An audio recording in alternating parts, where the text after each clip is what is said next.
Shiva Shiva Shiva Shambho, Shiva Shiva Shiva Shambho. Bueno, miren, vamos a empezar. Derivado de la plática que tuvimos la semana pasada, creo, hoy me gustaría profundizar un poquito más en los arquetipos profundos de México. Sobre todo porque estamos acá. Estos arquetipos son importantísimos. Y en la oportunidad pasada se abrió algo y entonces me gustaría que lo retomáramos hasta profundizar y entender bien dónde estamos y qué está pasando. Pero miren, antes acuérdense que dijimos, históricamente se conciben más o menos 33 religiones oficiales en el mundo. Muchas ya desaparecieron. Entendiendo por religión la búsqueda de religar al hombre con su esencia divina. Por eso es religión, religar. De estas 33 religiones, considero que 9 acertadamente conducen y logran este objetivo. Explican cómo, desde el punto de vista de un sendero o camino o escalera, y también explican métodos, prácticas y técnicas. Estos 9. Entonces, yo les dije que en mi tiempo atrás, entonces dije, de estas 9 vale la pena, la equiparamos, recuerden, con vacas que dan leches a la humanidad. Entonces, la humanidad recibe la leche de las vacas y se nutre físicamente.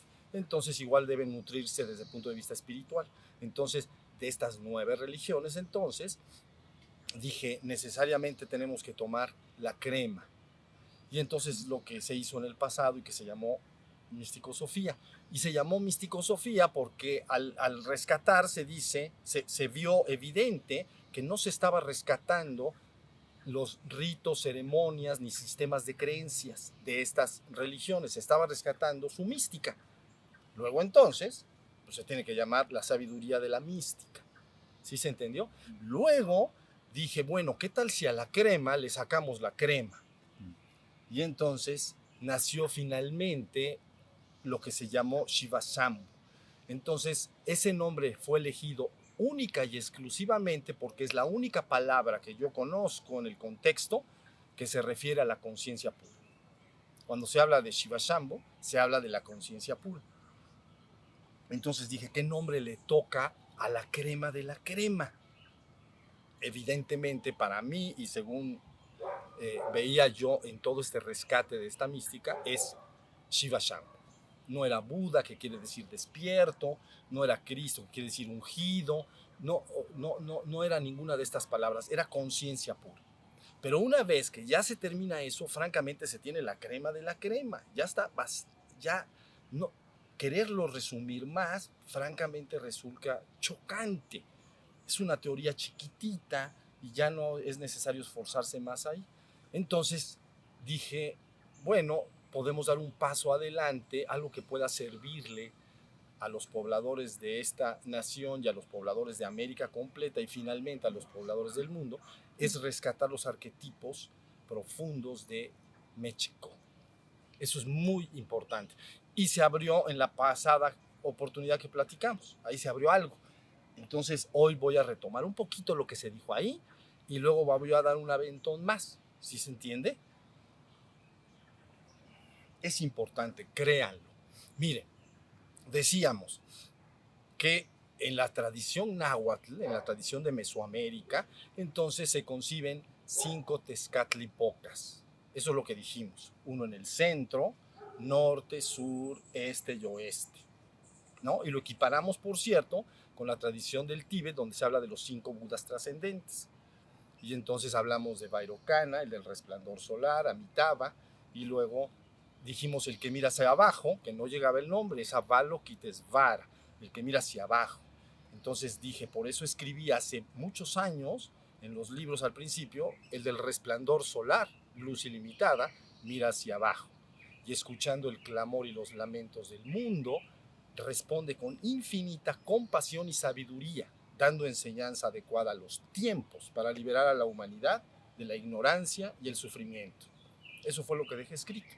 Ese escrito se refiere completamente a los budas trascendentes de la tradición del Tíbet, etc., del budismo tibetano. Pero aquí nosotros entonces hablamos de 5 Tezcatlipocas.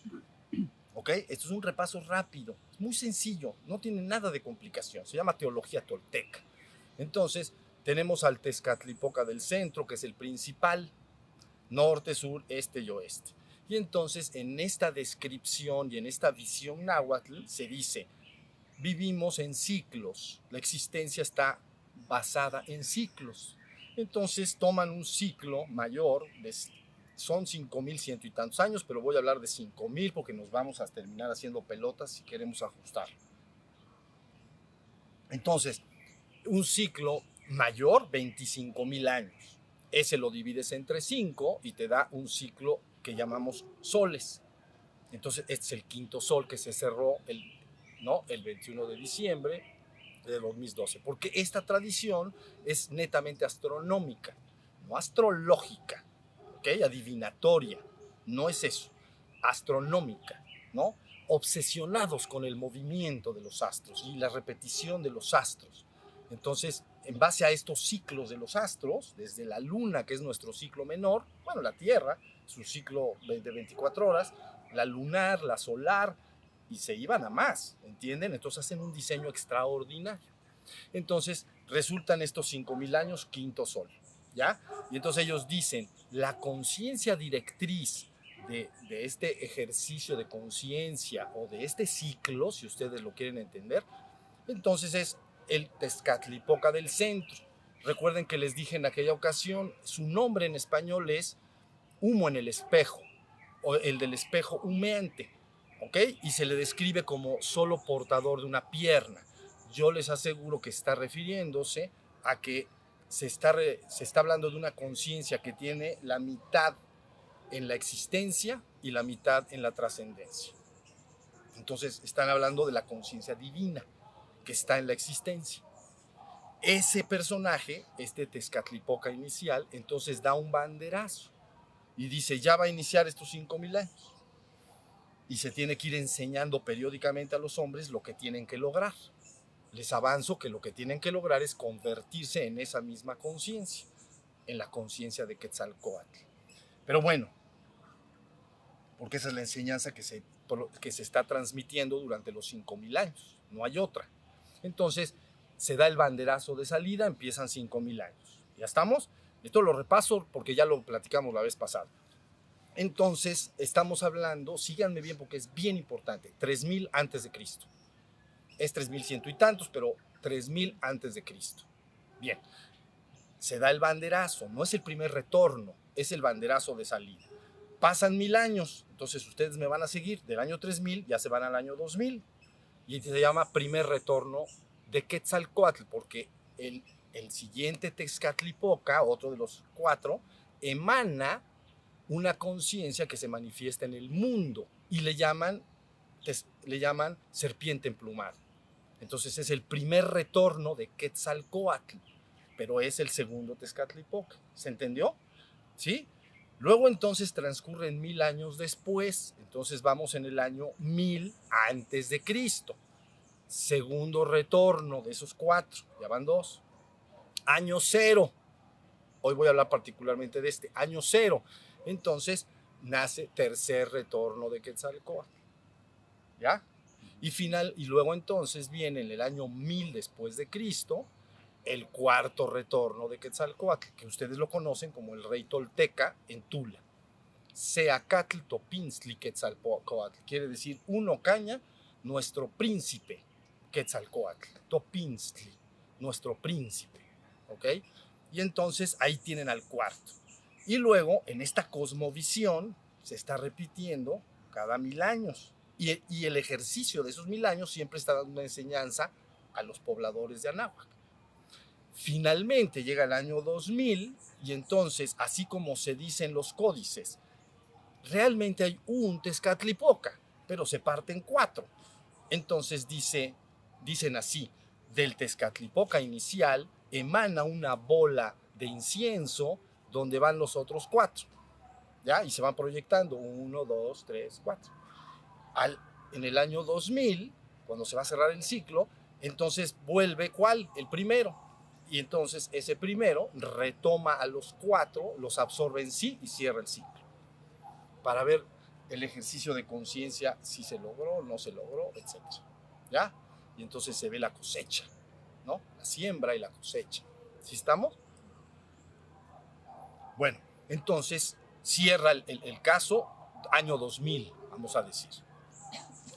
Ahorita profundizaré un poco más en eso. Hasta ahí no hay dudas de esto. Es un marco teórico que tiene que tener bien claro, porque si no se van a perder. Bien. Ahora, no por casualidad, los tres florecimientos culturales más importantes en las tierras de Anáhuac, en el Valle de México principalmente, están ajustados a estos ciclos. Vamos a tomar principalmente los últimos 2000 años, no debemos irnos más para atrás porque nos perderíamos, pero 2000 años a la fecha está perfectamente ubicado, ¿ok?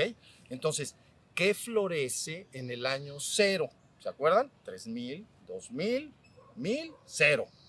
Bien, en el año 0 florece entonces Teotihuacán, ¿ok? Inicia con una población de 5000 habitantes, ¿no? Pero está destinado a ser una cosa extraordinaria. Y está ajustado entonces a el retorno 3. ¿Ya lo entendieron? Al tercer retorno. ¿Se acuerdan? El primer retorno, año 2000 a.C., el segundo retorno, año 1000 a.C., el retorno 3, año 0, el retorno 4, año 1000.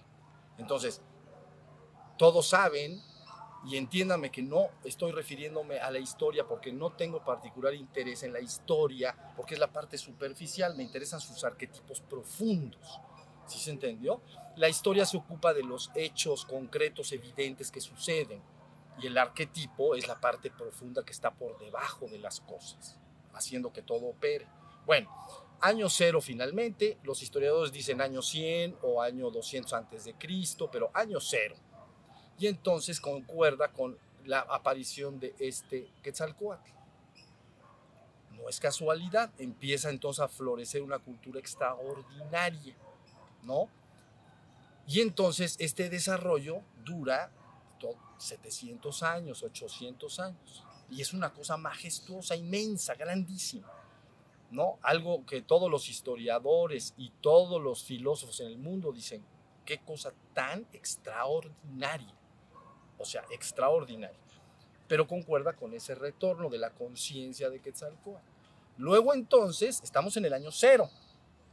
Luego saben, en el año siglo 7, 8 y 9 viene una decadencia completa en las tierras de Anáhuac, pero finalmente florece nuevamente en el año 1000, entre el siglo 9 y 11, Tula. Entonces, es la capital estado de los toltecas. Es ahí donde nace el que ustedes sí conocen bien ubicado como Seacatl, Topinzli, Quetzalcóatl. Bueno, no nace ahí. Ellos le solicitan que se haga su rey, pues. Hasta ahí estamos. Entonces, ya la gente ubica muy bien la palabra Quetzalcóatl con un rey tolteca en Tula en el año 1000. Y todas las peripecias que sufrió. Finalmente, ahorita a ver si tomamos algo de esto y lo explicamos. Pero ya ven, ya vamos en el año, ya transcurrieron 1000 años y concuerdan los florecimientos de estos dos eventos, ¿no? Teotihuacán y luego Tula, eventos importantísimos. Es el florecimiento de una civilización extraordinaria. Concuerda con los retornos de esta conciencia en la cosmovisión náhuatl. ¿Ya estamos? Ya estás en el año 1000. Bien, pero luego ya saben que sucedieron cosas que complicaron a este rey tolteca, tuvo que escapar, ya a ver si lo retomamos ahorita, pero no importa, un poquito después, entonces año 1100, se empieza a detectar una migración del norte al sur, y que ustedes conocen como los aztecas, y entonces van viajando, y ahí en el 1325, ¿no?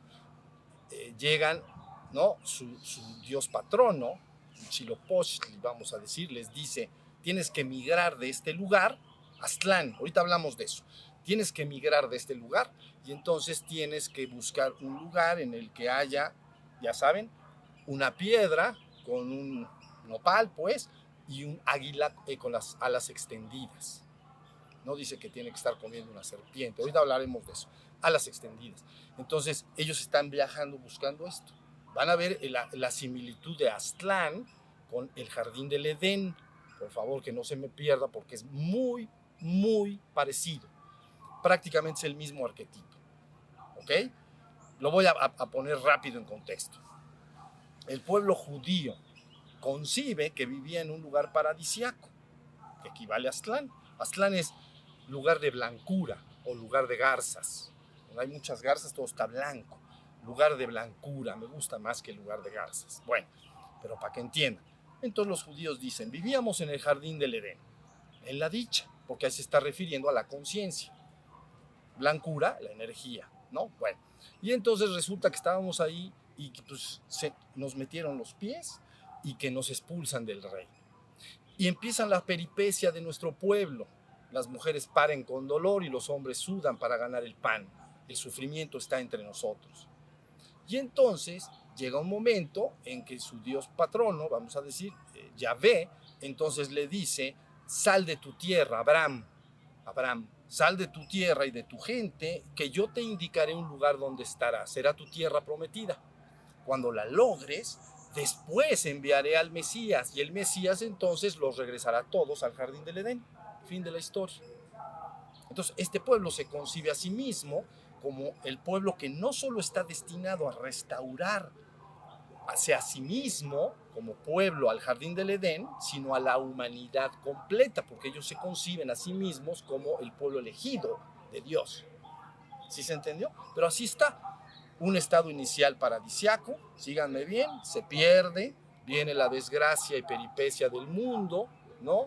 El trabajo forzado, el sufrimiento, el dolor, hasta que entonces este Dios patrono le dice, ve a esta tierra prometida y después de lograr estar en esta tierra prometida, enviaré a mi Mesías, a mi ungido, Mesías ungido.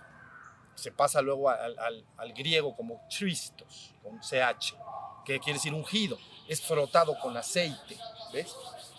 Está ungido de mi espíritu, está frotado con él, está metido el espíritu en él. Y ese Mesías finalmente los regresará al jardín del Edén, a ustedes y a toda la humanidad. ¿Ya está el contexto? Bueno, pues nos regresamos de Medio Oriente para acá. Entonces estamos acá en 1325, todo está tranquilo. Empieza entonces una pequeña tribu que viene del norte. Ellos hablan de venir de Aztlán y entonces llegan al valle todo ocupado.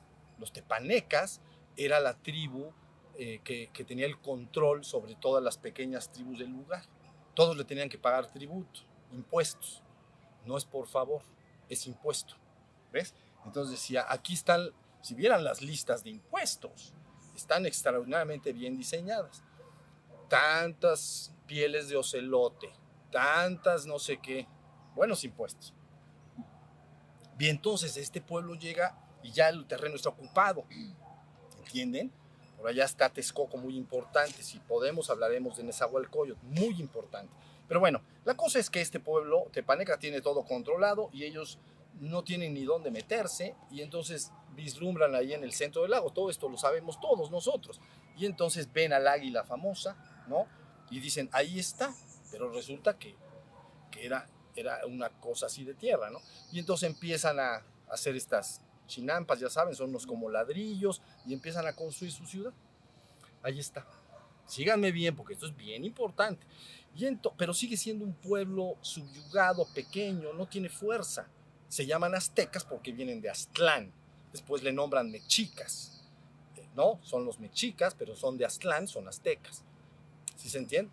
Y entonces luego avancen un poquito de 1300 a 1400.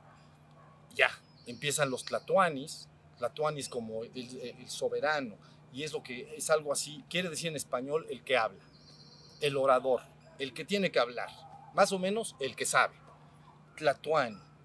Bien, entonces están los primeros tlatoanis, ¿no?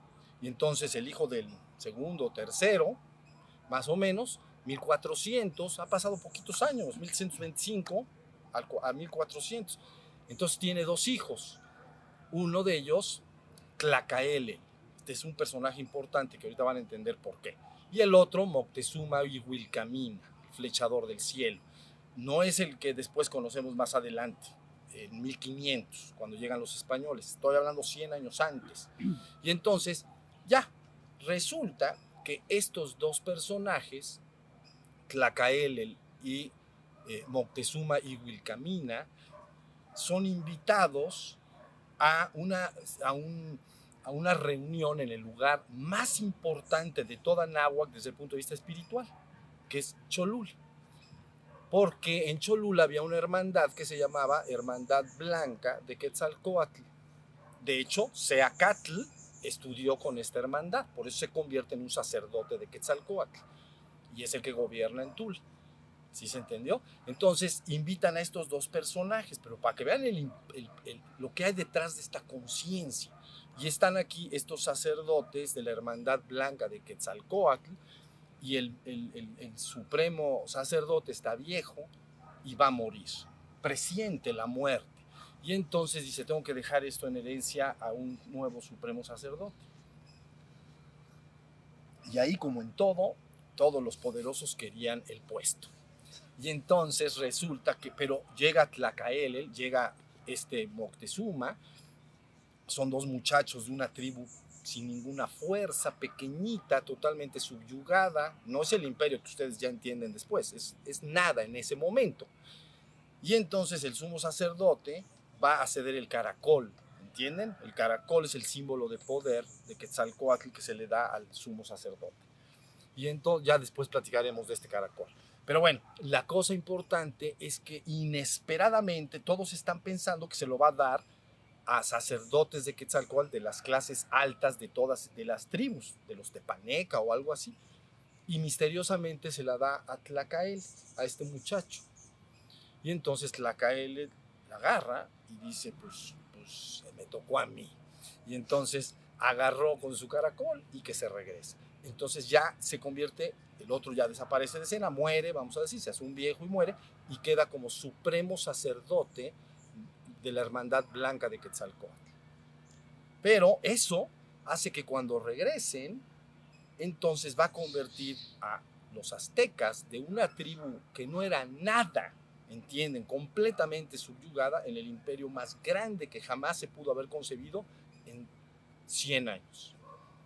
Estamos hablando de 1400 a 1500, y luego en 1500 el otro Moctezuma, ese sí, el que se llama, ¿cómo se llama? Moctezuma Xocoyotzin. Ese sí gobierna de 1500 a 1520, bueno, 19, es cuando llegan los españoles. Pero en 100 años se convierte en el imperio más grande. Ellos regresan y entonces ahí aparece un tercer personaje importante. Estoy hablando de puros arquetipos, ¿eh? Un personaje importantísimo que se llama Citlalmina. Citlalmina, una mujer guerrera. Y entonces esta mujer guerrera empieza a movilizar todo para que los aztecas ataquen a los tepanecas y se liberen del yugo de ellos. Citlalmina se le concibe como el doble, o sea, la contraparte femenina de Tlacaelel.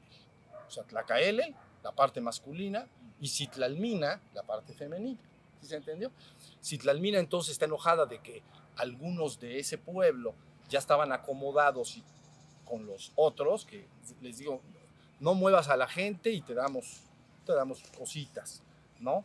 Y entonces ella se molesta mucho y los hombres no la quieren seguir, moviliza a las mujeres. Esto es un evento muy bonito. Y ya van todas las mujeres a pelear. Pues, ¿cómo les iba a ir? Y entonces ya los hombres dicen, no, pues esto no está correcto. Y entonces ya se suman y hacen todo el cambio. Pero todo se detona a raíz de que Tlacaelel se convierte en el sumo sacerdote de Quetzalcóatl. Hereda esa conciencia, es educado al mismo sistema que fue educado 300 años antes, Seacatl, el que ustedes conocen como Quetzalcóatl. ¿Sí se entendió? Y esto cambia absolutamente todo. Él regresa y se convierte en el líder espiritual absoluto de la zona, ¿no?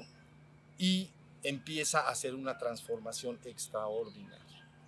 ¿Sí se entendió? Entonces ahí tienen en 2000 años, en el año 0 Teotihuacán, en el año 1000 Tula, en el año, no tardaron mucho, en el año 1400, 1500 aztecas. ¿Sí se entendieron? Y todo este proceso, por detrás está el concepto de la serpiente emplumada, el concepto de una conciencia espiritual que puede hacer cambios inmensos en poquísimo tiempo, no como un proceso histórico largo, sino como un proceso abrupto de cambio. ¿Sí más o menos se entiende? Bueno, entonces resulta que llegamos al año 2000 y ellos están esperando y están diciendo, tiene que estar esta conciencia activa y hacer el cambio. Ellos todos lo conocen, pero aquí la idea es cuál es la enseñanza que siempre dio Quetzalcóatl, porque siempre la estuvo repitiendo, y era convertirse, acuérdense bien, en un Tlahuizcalpan-Tecuhtli, ¿no? Aquel que se hace morada de la luz, aquel que se convierte como una morada, una casa en la cual habita la luz. Y la luz en ti solo puede habitar cuando te vas despertando a la conciencia de tu propio ser y empiezas a emanar los atributos naturales de tu propio ser. Eso hace una transformación inmensa. Entonces, aquí tienen más o menos un recuento de 2000 años y por qué ahora México, para el que no lo sepa, viene de México. Entonces, Metz se traduce como luna y Chi, ombligo, y Co, lugar. El lugar del ombligo de la luna quiere decir el lugar central. El ombligo, pues es el centro, ¿no? De tu cuerpo, tu ombligo es tu centro. Y entonces es el centro de la luna. Se está pensando como si fuera América el aspecto femenino, vamos a decir, como si fuera una mujer, un aspecto femenino, porque se concibe Oriente, se concibe como masculino, donde ahí en el Tíbet, en los Himalayas, se concibe centro masculino, y este se concibe centro femenino, así es como lo conciben. Entonces, la luna se está refiriendo a esta parte femenina. Entonces, eso quiere decir México. Bueno, aquí lo interesante es que yo he oído a mucha gente especialista hablar de este tema. Y desde mi perspectiva, no pueden detonar que esta conciencia haga el cambio porque lo están viendo como buscar querer hacer un cambio exterior. Y no es así. Primero tiene que haber un cambio interior en las personas y ese cambio interior luego de alguna manera se manifiesta en el mundo. ¿Sí se entendió? Y los especialistas cuando hablan del retorno de esta conciencia, no sé exactamente a qué se están refiriendo, pero es como que quieren hacer cambios exteriores que son como iniciativas políticas, ¿entienden? Como en la educación, en la economía, no, se van a cansar. Ahí están las luchas de poderes más cruentas, las ambiciones más poderosamente enraizadas, ¿entienden? Lo que se está buscando entonces es un despertar, porque es la enseñanza que todos estos, digamos, avatares, ¿no?, de raza india, todos afirmaron siempre, tiene que convertirse en la conciencia de Quetzalcóatl. Y entonces el símbolo es precioso, porque está hablando de la fusión de lo masculino y lo femenino, perdón, sí, de lo masculino y lo femenino también, pero no, del espíritu y la materia. Es como una infusión en que el espíritu entra en el hombre y entonces ese hombre que es una serpiente se convierte en emplumada porque el espíritu entró en él. Pues tienes forzosamente que despertar. No es nada más una idea metafórica ni romántica, sino es un hecho que se tiene que lograr. Esa conciencia empieza a despertar en uno, en más, en muchos, y traería un cambio insospechable. Y no saben ustedes las esperanzas que hay en la conciencia ahí abajito en todos los pueblos de América esperando este momento. Todos, porque todos aparte lo están esperando, ¿no? Con diferentes nombres, etc. Entonces, esta plática es importante para que se entienda que detrás de lo que tú ves y detrás de las civilizaciones que ves hay poderosa conciencia directriz que de alguna manera puede hacer cambios extraordinarios. Esperemos que se pueda hacer, porque puedes pasar sin ver. ¿Han oído eso? Paso sin ver, cuando la gente juega baraja, ¿verdad? Dice, yo paso sin ver. Pues así te puede pasar. Pasaste la vida sin ver y no viste, no viste, no ves. La gente vive en su mente y solo ve lo que su mente ve. ¿Entienden? Y entonces no pueden ver cosas que son arquetipos profundos y que están diseñados para que haya un cambio profundo de conciencia. Por eso la esperanza de un sexto sol habla de un sexto sol de luz, porque se dice, viene el cierre del ciclo. O sea, no, Volubyoktek, le dicen allá en los mayas, es el mismo personaje, ¿no? De Tezcatlipoca. Dicen, es algo que va a simbrar los confines de la tierra. Quiere decir, el poder detrás de esta conciencia es inimaginable. Es cierto que algunos han dicho, siempre que esta conciencia opera aquí o en cualquier parte del mundo, los historiadores lo detectan 100, 200, 300 años después, no en el momento que sucedió. ¿Sí se entendió? Porque en el momento que sucedió, pues nadie se dio cuenta de nada, ¿verdad? Pues ya pasó, sí, qué bonito, ya estamos haciendo un mundo mejor y todo el mundo se va muriendo en el camino. Y entonces, pero resulta que pasan 100, 200, 300 años y dicen, ahí fue un momento importantísimo. Si más o menos se entiende, pues yo espero que esto suceda así. Yo les he afirmado que los códices dicen, yo no los escribí, dicen que esta conciencia debe operar activamente en el último catún del calendario maya del quinto sol, 1993-2012, tenía que estar operando.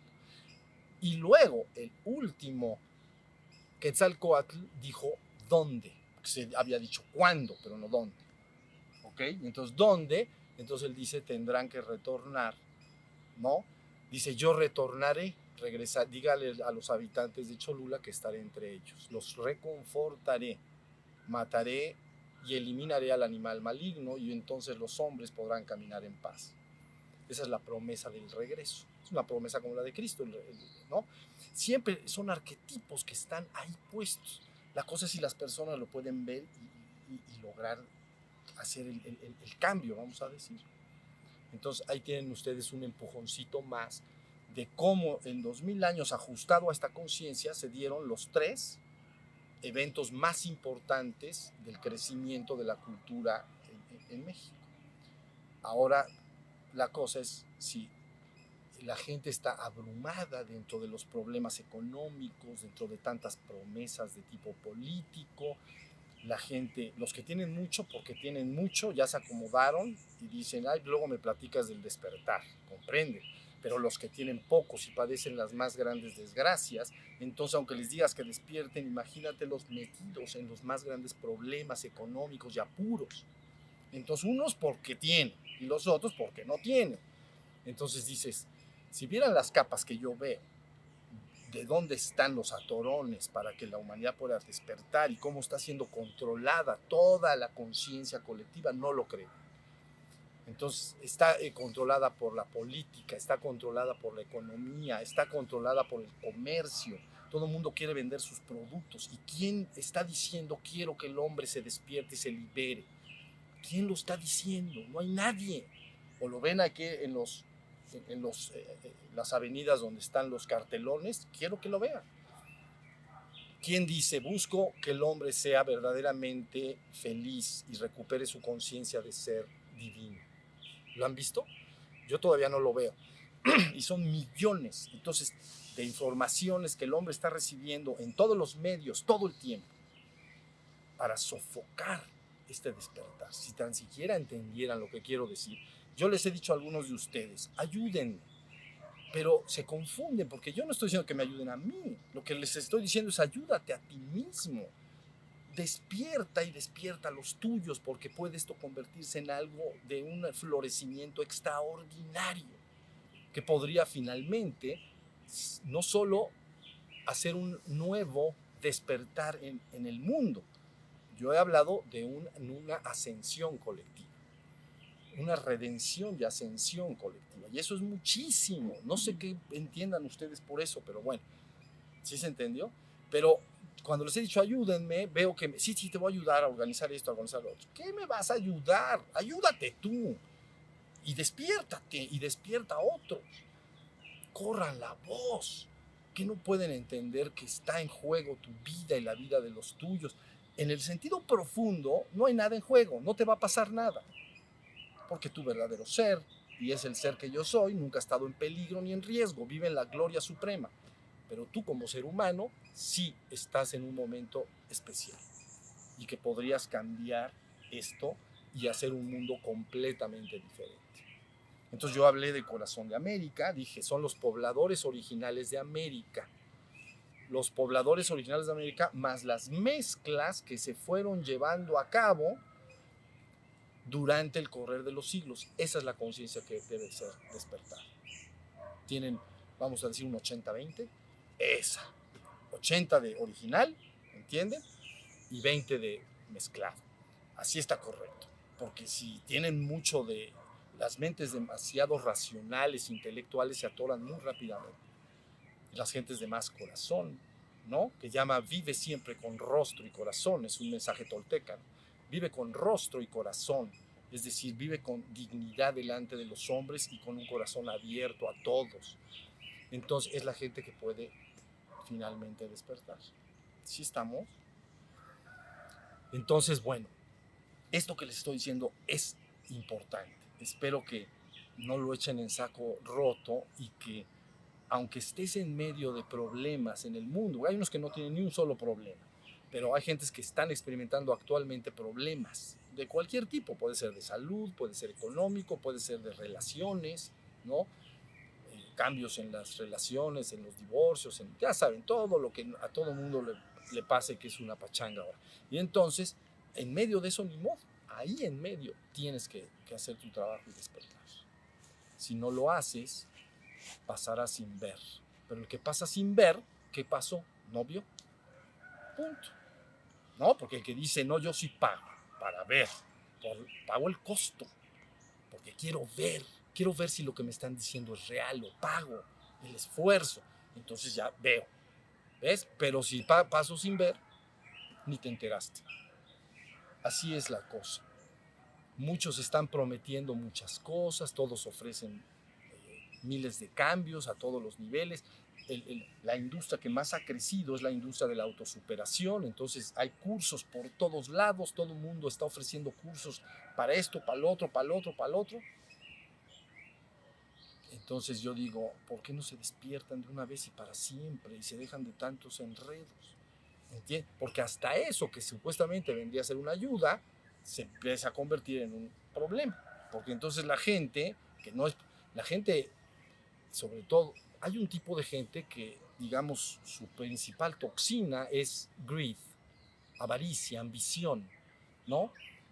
Puede ser una ambición intelectual o puede ser una ambición material.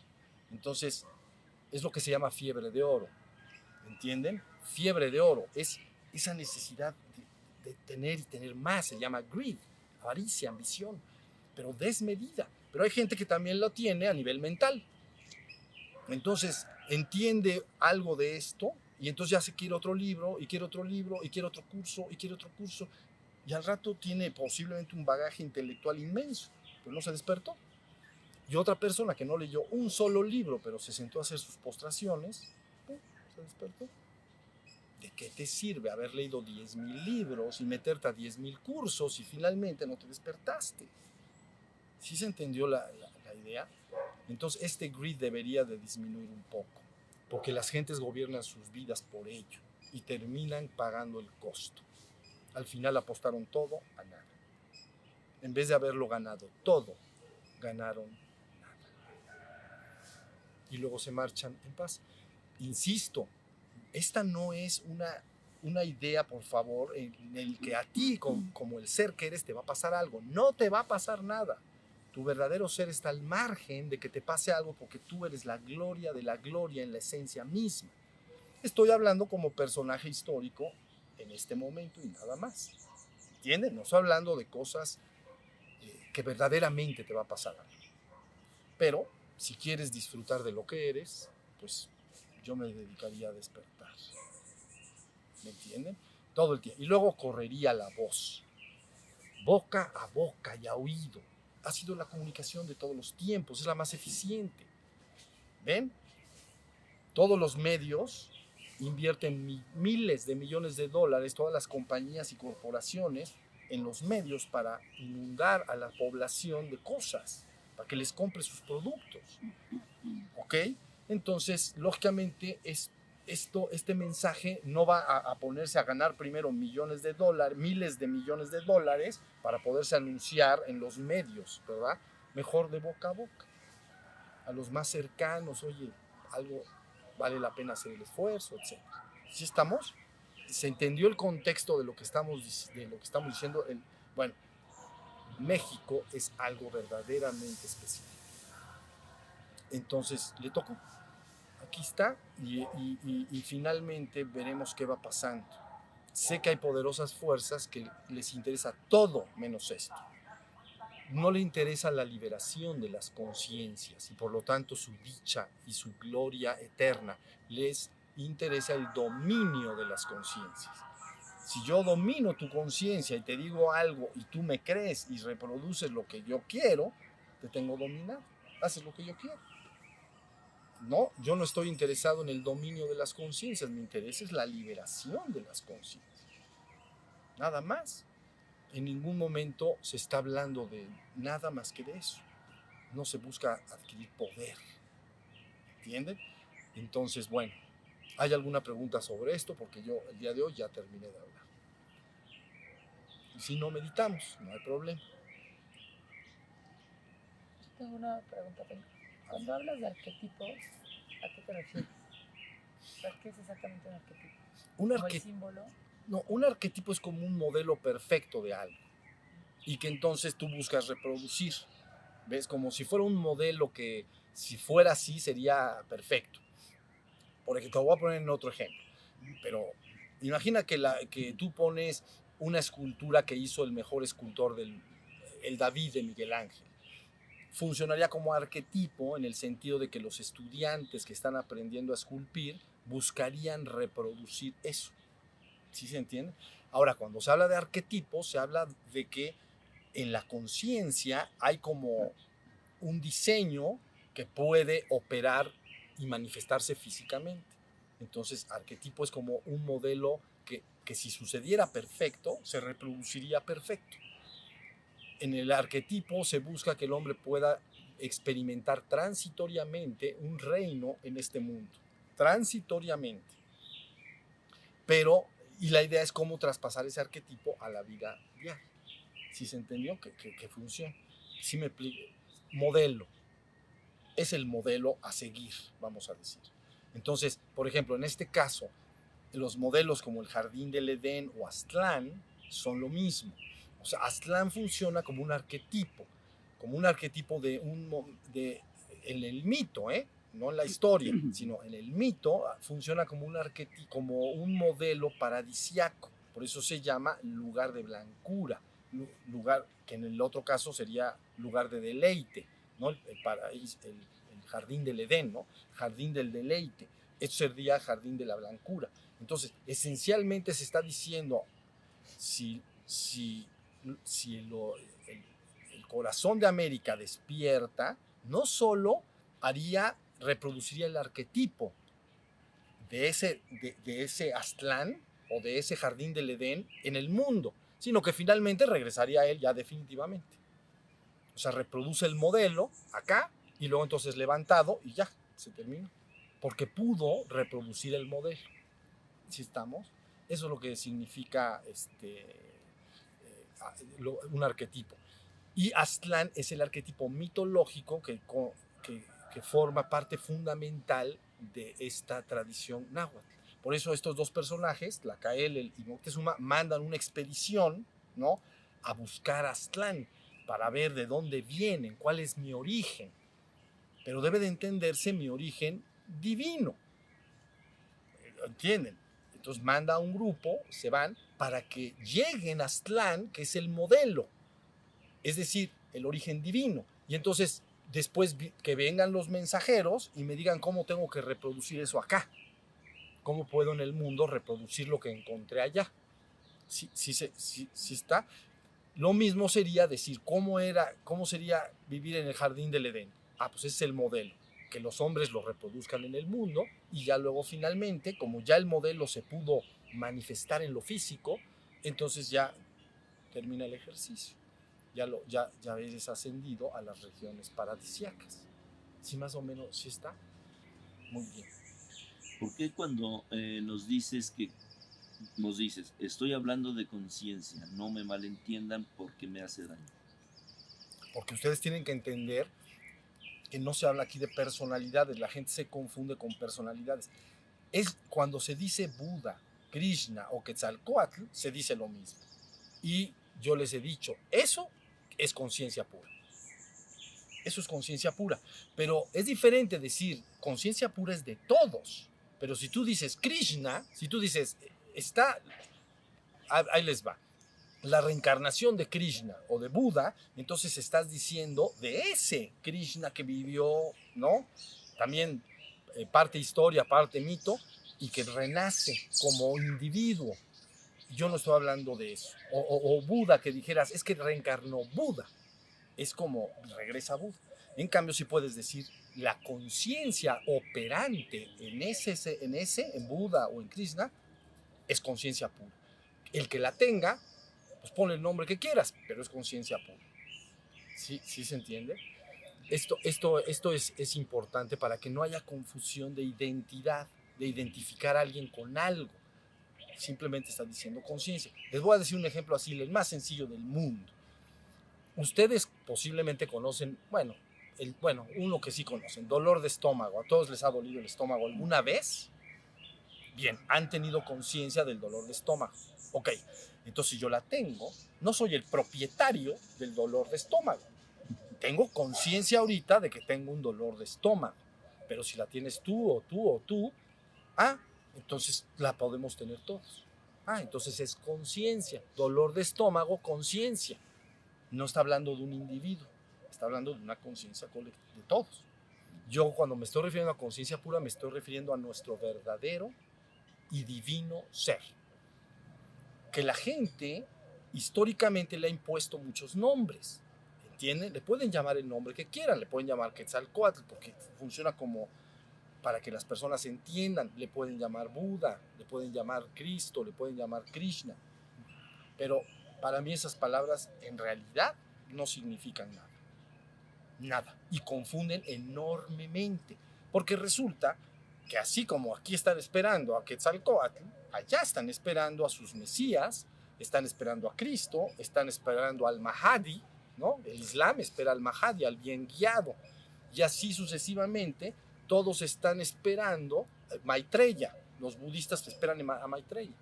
Entonces, al hablar de esto, resulta que ya todo mundo tiene las espadas desenvainadas de que es que si va a ser Maitreya, si no, Maitreya es el anticristo, no, pues es que el Cristo no sé qué, y es que van a ser el Mahdi. Están hablando de personalidades. Tendrían que entender que detrás de esas palabras está una sola conciencia. Entonces no habría confusión. Dices, ponle el nombre que quieras, simplemente es la conciencia despierta. Y si está despierta, lo tendrá que demostrar y tendrá que explicar perfectamente a qué se refiere esa conciencia. Y si lo hace, está indicando que la conoce. Es como si yo te digo, mira, nunca te ha dolido la muela, pero cuando te duela, vas a ver que se siente bien feo. Y se te va a doler los ojos por acá, y te va a doler por acá, y tú nunca has tenido dolor de muelas, y dices, bueno, eso dice. Y cuando te da, dices, tenía razón. Ya tuviste la misma conciencia que él. Entonces sí, el dolor de muelas, lo que él me describió, es idéntico. Ahora sí, esto es importante, pero bien importante. No saben, todo mundo está ahorita en el mundo esperando esto.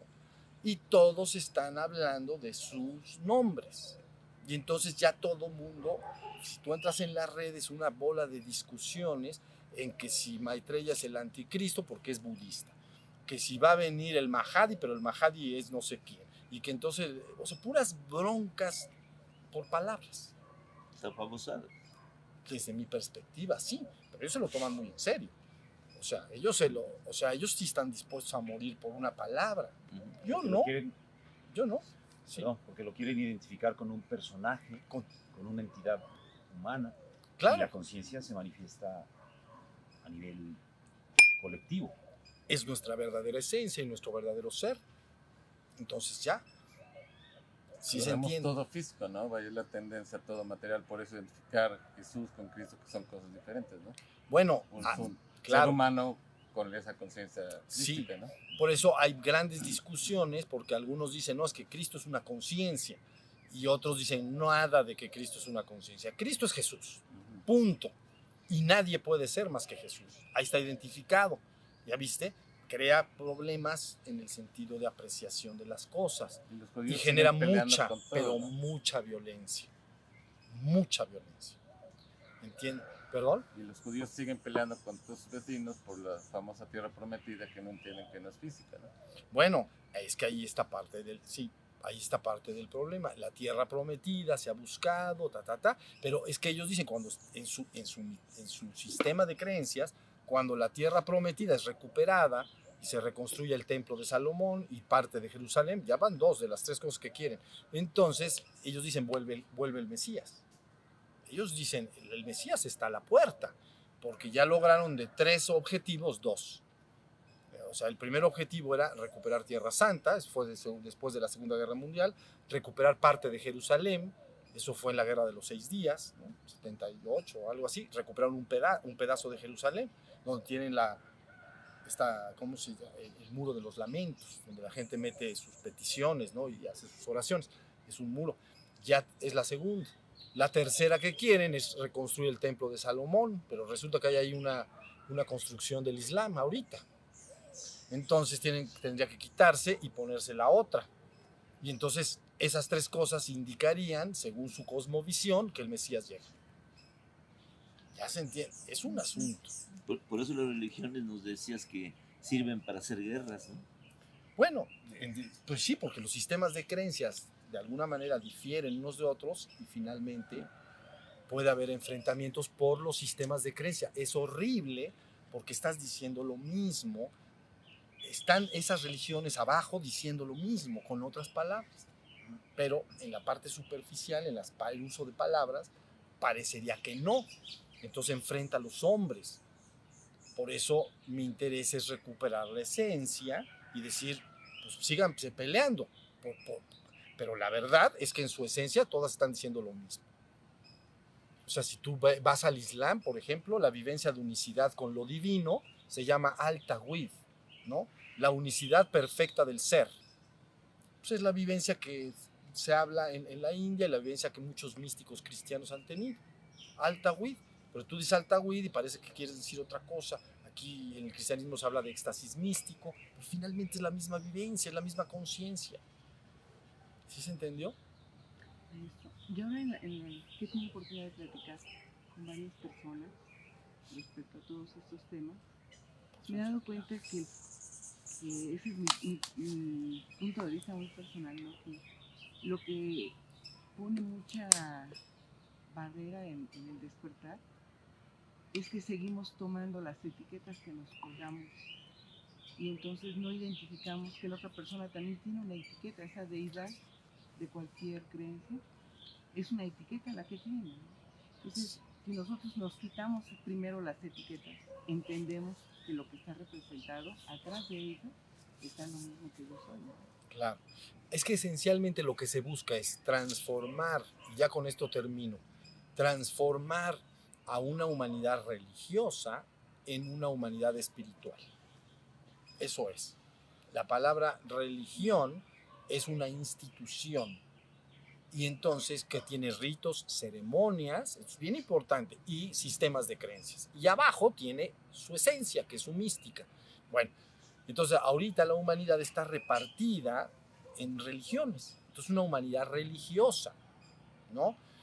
El asunto es decir, ¿por qué no dejar la plataforma de lo superficial y nos vamos a la esencia, a la vivencia de unicidad con lo divino? Veamos si dicen lo mismo, vas a decir sí, realmente dicen lo mismo. Entonces ya transformarías a la humanidad de religiosa en espiritual. Esa humanidad espiritual sí podría crear un reino en este mundo. Transitorio. Y luego vendría el fin. porque cuando el arquetipo ha sido adecuadamente manifestado, entonces se terminó el ejercicio. ¿Entienden lo que quiere decir? ¿Cómo explicarlo? A ver, imagínate que tú eres un actor de teatro, y con esto ya termino. Imagínate que ves, bailarina de ballet, o bailarina así padre, y ves a la mejor bailarina de todos los tiempos hacer una danza particular. Y entonces tú dices, cuando yo, ¿no?, que soy una bailarina, pueda hacer una actuación como ella, llegué a la perfección. Entonces, francamente, ya después ya no tiene caso volverlo a hacer. Entonces, todo tu ejercicio, toda tu práctica y tu danza estaría diseñada hasta llegar a reproducir la perfección de esa que es la mejor de todas las bailarinas de todos los tiempos, que funcionaría como un arquetipo. El día que lo bailo y que lo sé que lo bailé como ella, digo, ya no puedo superar más esto. Ya se logró el arquetipo manifestar. Esa es la idea de que la humanidad manifieste, como una ideología, manifieste un reino en este mundo que es reproducción del arquetipo. ¿Sí se entendió? Y entonces ya después vendría una ascensión. Ya ¿para qué más? ¿Sí se entiende la idea? Eso es un poco el asunto. A ver, ¿dices algo? Entonces sí se vale hacer el jardín del Edén en este mundo para después ser tomado y redimido. Ahí ya me... Sí, colectivamente sí. Es que la idea es que esa fuerza, si las personas se fueran despertando en forma colectiva, inevitablemente manifestarían un reino en el mundo. Todas tus más bajas pasiones, todo tu odio, tu avaricia, tu envidia, tus celos, todo lo que hace este mundo muy imperfecto, se elimina cuando despiertas a tu ser. Entonces los atributos naturales manifiestan eso. Si un solo hombre lo hace, pues bueno, está difícil, pero si se sucede colectivamente, todos estarían manifestando de manera natural, no creado por la mente, ¿entiendes? No es decir, ¿cómo hacemos un reino en este mundo con la mente? No, me despierto, voy a mi ser y manifiesto lo que está en mi ser. Y yo les he dicho que tu ser en la existencia es un infinito océano de paz, armonía, amor, libertad completa. La mente es la que encajona todo. Y luego dicha suprema. Entonces, eso es lo que experimenta el ser. Entonces, así se manifiesta en el mundo. Has quitado todos esos contaminantes, ¿no?, de ambición, en fin, que tienen los seres humanos. Entonces, harías un reino en el mundo, de manera natural y sin esforzarte. Pero ya equivale a que hiciste como la bailarina. Hiciste una actuación perfecta. Bueno, por eso se habla del misterio de la redención, ¿no? Retomar a la humanidad y regresarla a un estado paradisíaco en la cual estaría en feliz comunión con la divinidad. ¿Pero por qué? Porque sucedió lo que te estoy diciendo. Sí, y eso se logra despertando en lo individual y luego colectivamente para irradiar ese tono de do que nos das. El tono de do, que les he dicho mucho. Porque acuérdense bien, los hombres muy despiertos, que ustedes ubican como a veces fundadores de grandes religiones, etcétera, han influenciado enormemente a la humanidad, pero son poquísimos. Ahora imagínate cientos de miles despertando a esa conciencia. Tú sabes el poder detrás de eso. Es que no lo puedes imaginar. Porque unos cuantos, un puñado, ha estado influenciando a la humanidad históricamente de manera muy poderosa. ¿Lo sabes? Ahora imagínate cientos de miles y millones. ¿Sabes? La gloria, la dicha, el júbilo. No. Mejor ni te platico, porque entonces te vas a sentir incómodo de cómo estamos ahorita. No estamos muy bien, mis vidas, pero bueno, ya terminamos. Vamos a poner sus momentos. Muchas gracias.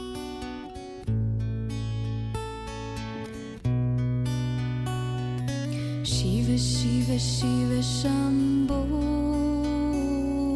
Shiva, Shiva, Shiva, Shambho.